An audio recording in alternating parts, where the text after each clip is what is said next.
తాకట్లో ఉన్న మీ బంగారాన్ని విడిపించి ఆ రోజు ఆన్లైన్ రేటుకి కొంటాం. Sharma gold company. నమస్తే, వెల్కమ్ టు సుమన్ టీవీ. ప్రస్తుతం నాతో పాటు స్టూడియోలో ఉన్నారు centre for human security studies director and founder doctor Kanaganti Ramesh గారు ఉన్నారు. సార్తో మాట్లాడదాం. రమేష్ గారు నమస్కారం. సార్ గారు.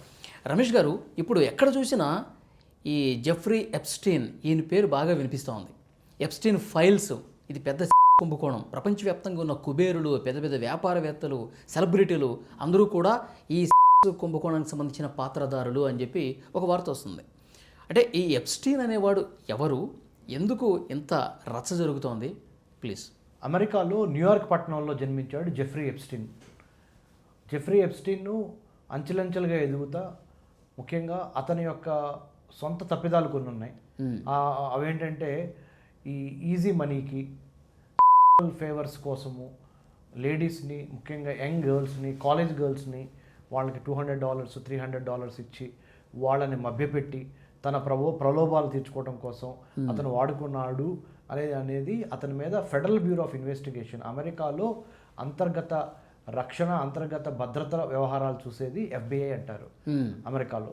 వాళ్ళు ఇన్వెస్టిగేషన్ చేశారు. సో ఇతను ఒక ప్రెడిటర్, అంటే ఇతను చాలామంది మహిళల్ని, చిన్నవాళ్ళని ఇబ్బంది పెట్టాడు అనేది అతని మీద ఉన్న ఆరోపణలు. సో జెఫ్రీ ఎప్స్టీన్ అనే అతను అలా అంచెలంచెలుగా ఎదుగుతా హై నెట్వర్త్ ఇండివిజువల్స్, ఇందాక మీరు పరిచయకాలంలో చెప్పారు, ఇంట్రొడక్షన్లో చెప్పారు, బాగా డబ్బులున్న వాళ్ళు, వ్యాపారవేత్తలు, రాజకీయవేత్తలు, సినిమా సెలబ్రిటీలు, హాలీవుడ్ స్టార్స్, సెలబ్రిటీస్, ఫ్రాన్స్ నుంచి, అంటే ప్యారిస్ నుంచి, ఇటలీ నుంచి, వేరే వేరే కంట్రీస్ నుంచి వచ్చిన మోడల్స్, వాళ్ళందరూ ఈయన పే రోల్లో ఉండేవాళ్ళు.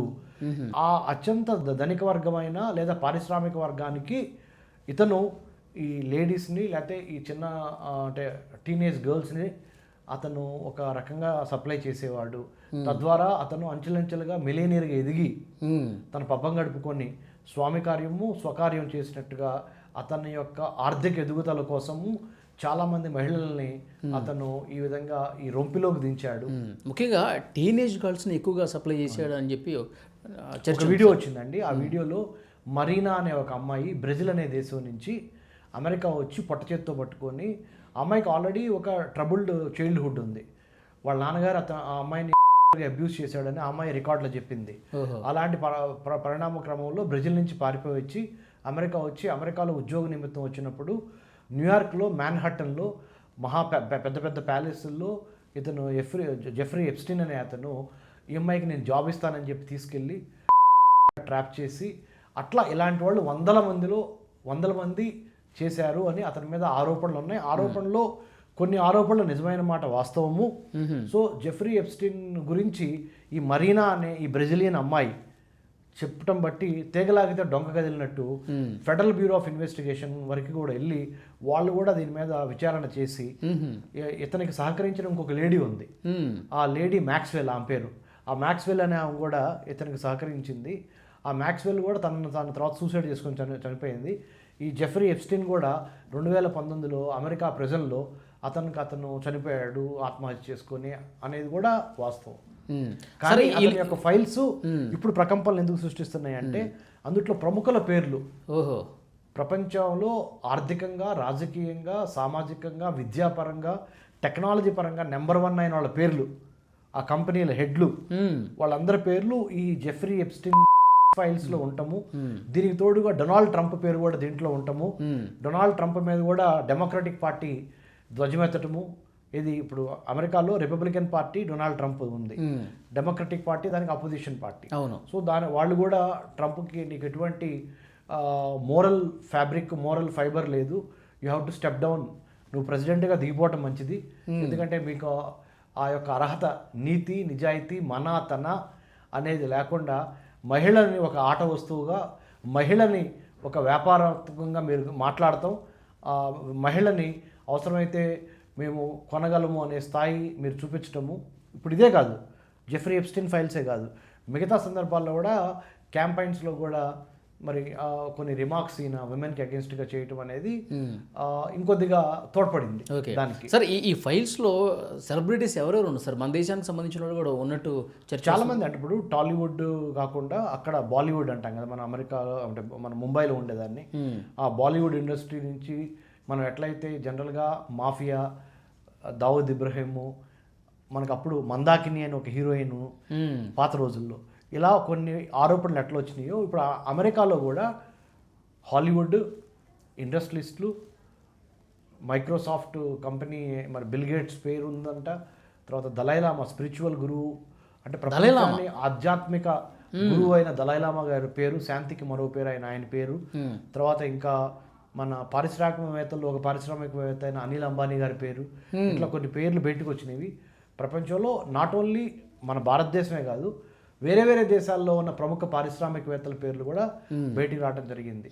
వాళ్ళందరికీ అమ్మాయిల్ని, టీనేజ్ గర్ల్స్ని ఈయన జెఫ్రీ ఎప్స్టీన్ ఆయన సరఫరా చేశాడు, సప్లై చేశాడు అనే ఆరోపణలు వచ్చినాయి. దాన్ని ఎంతవరకు ఆయన నిజము అని తెలుసుకోవడానికి ఇన్వెస్టిగేషన్ ప్రకారము, in order to investigate about these files, మన ఫెడరల్ బ్యూరో ఆఫ్ ఇన్వెస్టిగేషన్ చెప్పాను కదా, వాళ్ళు దీని మీద ఒక ఇన్వెస్టిగేషన్ స్టార్ట్ చేయటము.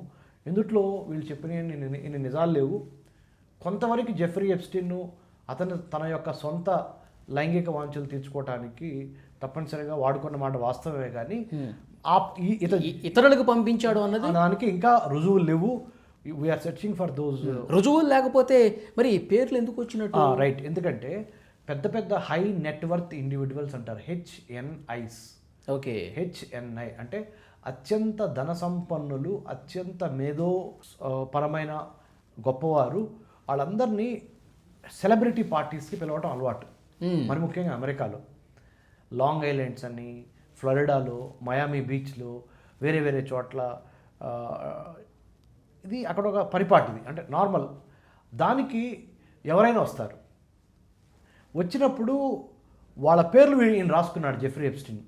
అంతేగాని వాళ్ళు జెఫ్రీ ఎప్స్టీన్ ఇచ్చిన ఈ గర్ల్స్ని కానీ విమెన్ని కానీ వాళ్ళు పేరోల్లో డబ్బు ఎరచూపి వాళ్ళు వాడుకున్నారనే దాని మీద ఆధారాలు ఇంకా ఫెడరల్ బ్యూరో ఆఫ్ ఇన్వెస్టిగేషన్ ఇంకా ఇన్వెస్టిగేట్ చేస్తుంది. సో అది అంటే ఇన్వెస్టిగేషన్ పూర్తిగా కంప్లీట్ కాల, ఇంకా కాల 2019, అంటే ఇది అంచెలంచెలుగా జరుగుతుంది, అది మనం గమనించాల్సింది. ఇప్పుడు పార్టీలు డెమోక్రాట్స్, రిపబ్లికన్స్ రేపు ఎలక్షన్స్కి వెళ్తారు ఇంకొక 1 year తర్వాత. 2029 కల్లా, ఇవాళ 2026లో ఉన్నాం, ఇంకొక 2 years డౌన్ ద లైన్లో ట్రంప్ అడ్మినిస్ట్రేషన్ దిగిపోయే సందర్భం ఇక స్టార్ట్ అయింది. సో ఇక నుంచే ఏ విధంగా డౌన్ఫాల్ చేయాలి అనే దాని మీద కూడా ఒకటి ఎంతో కొంత ట్రంప్ చేశాడు అనే దాంట్లో కూడా నిజం ఉంది. ఎట్లా ఉంది అంటే, ట్రంప్ మీద ఇది ఫస్ట్ టైం వచ్చిన ఆరోపణ కాదు, ఇది గతంలో వచ్చినాయి. గతంలో మహిళలకు సంబంధించి అతను చేసిన రిమార్క్స్ కానీ, అతను యూజ్ చేసిన లాంగ్వేజ్ కానీ, మహిళలు చాలా మరికి ప్రపంచంలో చాలా మంది, ముఖ్యంగా అమెరికాలో ఉన్న మహిళలు చాలామంది ఆయన మీద సూ చేయటము, కేసులు వేయటం కూడా జరిగింది. నష్టపరిహారం కూడా డొనాల్డ్ ట్రంప్ చెందించిన సందర్భాలు ఉన్నాయి.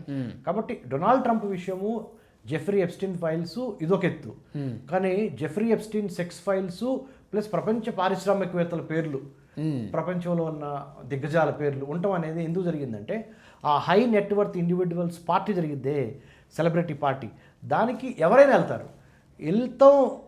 వెళ్ళినంత మాత్రాన వాళ్ళు తప్పు చేసినంత కాదు, కానీ వెళ్ళిన వాళ్ళలో కొద్దో గొప్ప అలా చేసిన వాళ్ళు కూడా ఉండొచ్చేమో కదా. 100% ఉన్నారు అనేది కొంత రుజువైంది. ఇంకా ఈ పెద్ద పెద్ద నేమ్స్ ఎవరైతే చదివారో ఇందాక మనము, వాళ్ళు ఇంకా ఉన్నారా లేదా కన్ఫర్మ్ లేదు, లేరు అనేది కన్ఫర్మ్ కాదా? లేదు, పార్టీకి వెళ్ళారు, పార్టీలో ఫేవర్స్ జరిగినాయా అనేది కన్ఫర్మ్ కాల, పార్టీకి వెళ్తాం అనేది కన్ఫర్మ్ అయింది. ఆ టైంలో వాళ్ళు ఆ సెలబ్రిటీస్ సోషల్ గ్యాదరింగ్లో వాళ్ళు ఉన్నారనేది కన్ఫర్మ్ అయింది. సార్, ఒకవైపు ఇన్వెస్టిగేషన్ జరగాల్సినటువంటి పరిస్థితులు ఉన్నప్పుడు ఈ జెఫ్రీ ఎప్స్టీన్ అనే వ్యక్తి జైల్లో అనుమానాస్పదంగా చనిపోయాడు సార్. అంటే అతనికి పూర్తిగా ఈ సమాచారం తెలుసు కాబట్టి ఎక్కడ అసలు వాస్తవాలు బయటకు వస్తాయనే ఉద్దేశంతో పెద్ద తలకాయలే ఆయన లేకుండా చేశారని ఒక చర్చ కూడా ఉంది. దాంట్లో నిజం లేకపోలేదు, 100% దాన్ని మనం కొట్టిపారేయలేము. అతని సొంత తప్పిదాలతో పాటు వాళ్ళ పేర్లు కూడా బయటకు వస్తాయి అనేది కూడా 100% ఆ ఆరోపణ కరెక్ట్. అతన్ని చనిపోవటానికి నార్మల్గా ఆత్మహత్య అని చిత్రీకరించారు, కానీ అది ఆత్మహత్య కాదు, అతన్ని చంపబడ్డాడు, స్లో పాయిజన్ ఇచ్చో, ఫుడ్లో పాయిజన్ పెట్టో over a period of time, ఎందుకంటే పెద్ద పెద్ద హస్తాలు ఉన్నాయనే దాని మీద కూడా ఇంకా ఇన్వెస్టిగేషన్ జరుగుతుంది. సో చూద్దాం సార్, ఇన్వెస్టిగేషన్లో ఇంకా ఎలాంటి విషయాలు బయటకు వస్తాయి. సో ఇప్పుడు ఇంతకుముందు మీరు చెప్పినటువంటి ప్రముఖుల పేర్లు నిజంగా ఉన్నాయా, లేకపోతే జస్ట్ పార్టీకి వెళ్ళి వచ్చారా? Wait and see, we have to validate, investigate. Yes, తర్వాత మళ్ళీ మాట్లాడదాం sir. Thank you very much. subscribe